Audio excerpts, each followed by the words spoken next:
He seems to have gotten electric shock. Let's get professional staff for help right away. When a power line falls on the ground near you, it creates a step voltage. You need to hop on one foot immediately and stay away from where the power line falls, so you won't get an electric shock. The firefighter boots are made of special rubber that can stop the flow of electricity and offer protection against electrical shock. Do you know what tools can be used to pick the power line?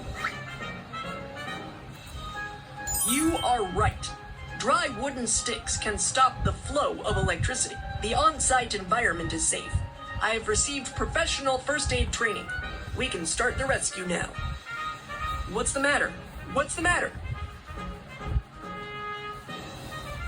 Someone help me. Please help me call the emergency number and get an automated external defibrillator, AED. Okay. If the chest doesn't rise for 5 to 10 seconds, it indicates that the injured has the cardiac arrest without breath. Start cardiopulmonary resuscitation, CPR, immediately. First, unbutton the shirts of the injured. Fold your hands at the center of the chest. Lower half of the breastbone. Press down firmly to carry out chest compressions.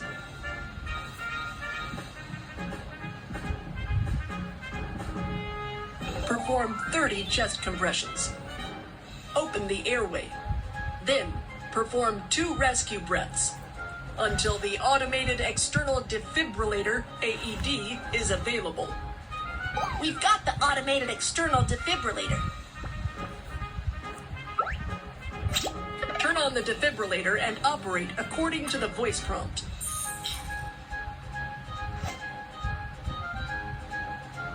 The cardiac rhythm is being analyzed. Do not touch the patient. Please leave immediately. Tap on the electric shock button.